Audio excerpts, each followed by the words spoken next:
kami dari kelompok pembuatan minuman bersoda untuk menyelesaikan tugas otomasi industri. Sebelumnya kami akan memperkenalkan anggota dari kelompok kami.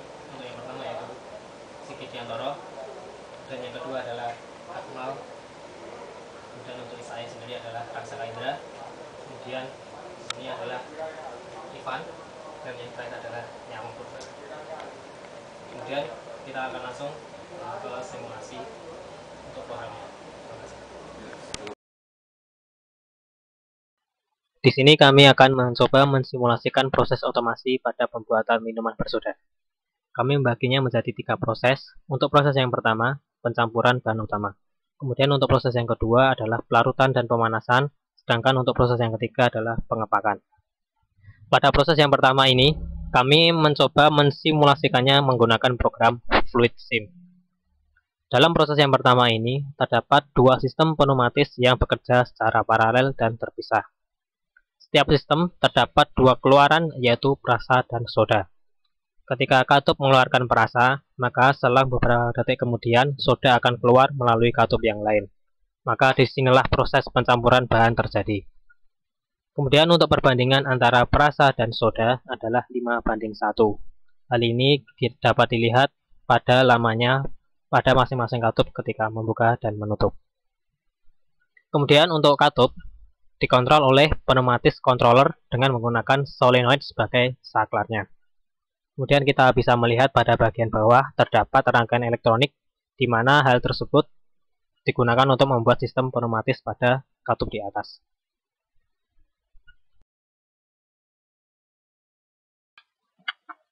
Kita masuk ke proses yang kedua, yaitu proses pelarutan dan pemanasan. Di sini kami akan mensimulasikannya menggunakan program LabVIEW. Sebelum kita masuki proses simulasi, maka kita akan menjelaskan terlebih dahulu perbagian dari proses simulasi ini. Untuk yang pertama, yaitu adalah pipa air. Yang berwarna hijau ini adalah pipa air. Kemudian di sebelahnya ada katup. Kemudian kita ke bawahnya, yaitu ini ada bahan utama, pipa dan katupnya. Kemudian kita masuk ke tabung mixer. Nah, ini adalah tabung mixer.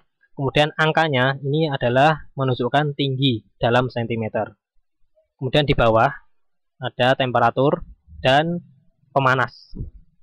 Kemudian di sekitar sampingnya, di samping adalah tabung hasil pelarutan.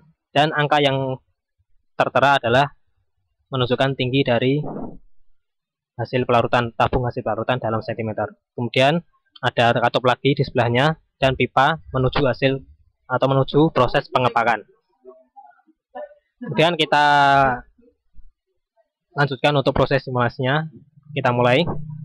Jadi untuk yang pertama adalah air yang mengalir. Ya, ketika katup membuka maka air mengalir sampai tingginya adalah 1100 cm. Kemudian setelah mencapai nilai tersebut maka bergantian untuk bahan utama yang akan mengalir sampai tingginya adalah 2000 cm. Nah, ketika tinggi mencapai 2000 cm maka suhu akan naik dikarenakan ada pemanasan. Nah, kita lihat di situ ada naik suhu, nah, kira-kira sampai 130-an atau 140-an. Maka dia akan memanasi. Ketika setelah pemanasan terjadi, maka tabung dari mixer akan dialirkan menuju tabung ke hasil pelarutan. Nah, kita lihat nilai yang ada tertera di mixer turun, kemudian disalurkan ke hasil pelarutan. Ya, seperti itu. Ketika hasil mixer sudah 0, maka katup antara mixer dan pelarutan akan menutup. Kemudian kita diisi lagi untuk mixernya sampai 1100. Nah, kemudian bahan utama sampai 2000. Kemudian terjadi pemanasan kembali. Seperti itu. Nah, ketika suhu sudah mencapai 136, maka dia akan dialirkan ke tabung hasil pelarutan. Nah, seperti itu.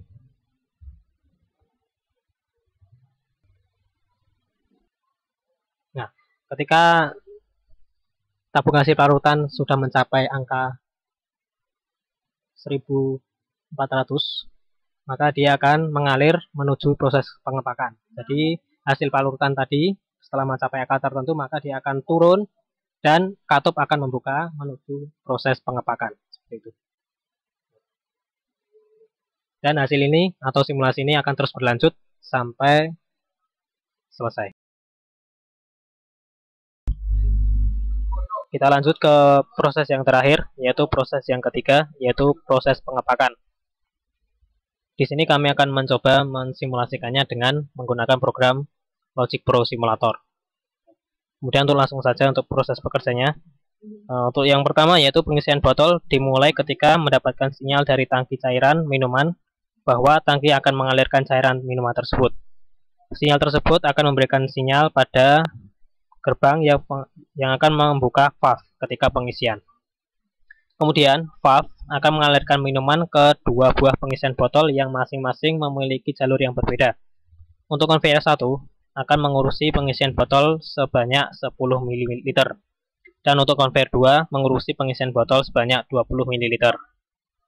Kemudian, ketika pengisian, maka konveyor akan berada dalam keadaan mati, yaitu ketika ladder digunakan normally close. Pengisian masing-masing botol menggunakan indikator timer untuk jumlah volume dari botol yang diisi. Ketika pengisian selesai, maka timer akan memberikan sinyal indikasi selesai yang akan mengunci konveyor untuk jalan sebentar. Kemudian mereset timer pengisian dan mengisi counter jumlah botol yang telah diisi. Konveyor yang jalan sebentar akan mengantar botol ke proses penutupan botol. Kemudian ketika konveyor dikunci untuk mati, maka akan diaktifkan penutupan botol. Penutupan botol tersebut menggunakan sistem timer sebagai indikator waktu penutupan botol, yaitu untuk kedua botol adalah sama, yaitu selama 5 second atau 5 detik. Kemudian, counter jumlah botol yang diisi diatur dengan dan disesuaikan dengan ukuran dan box yang telah dipak. Untuk botol 10 ml digunakan counter 20, dan untuk botol 20 ml digunakan counter 10. Ketika penutupan botol selesai, maka konveyor akan dijalankan kembali, yaitu dengan menggunakan unlatch stop conveyor, yang akan menjalankan konveyor dan melakukan pengisian berikutnya, dengan cara diberikan sinyal penutupan botol pada normally close. Kemudian, counter jumlah botol akan menghitung, dan ketika mencapai nilai preset, maka akan diberikan sinyal untuk melakukan pengepakan beserta melakukan latch stop conveyor. Kemudian untuk waktu pengepakan yang dibutuhkan adalah selama 10 second. Ketika pengepakan selesai, maka diberikan sinyal pada counter penghitung jumlah box, yaitu 10 ml dan 20 ml. Diberikan untuk melanjutkan proses pengisian berikutnya, reset nilai timer pengepakan, dan seiring naiknya counter jumlah box, maka dilakukan reset pada counter jumlah botol tersebut untuk pengisian box berikutnya. Di sini kita dapat melihat bahwasanya counter C52 dan C53 digunakan sebagai indikator jumlah box minuman yang telah selesai dibungkus.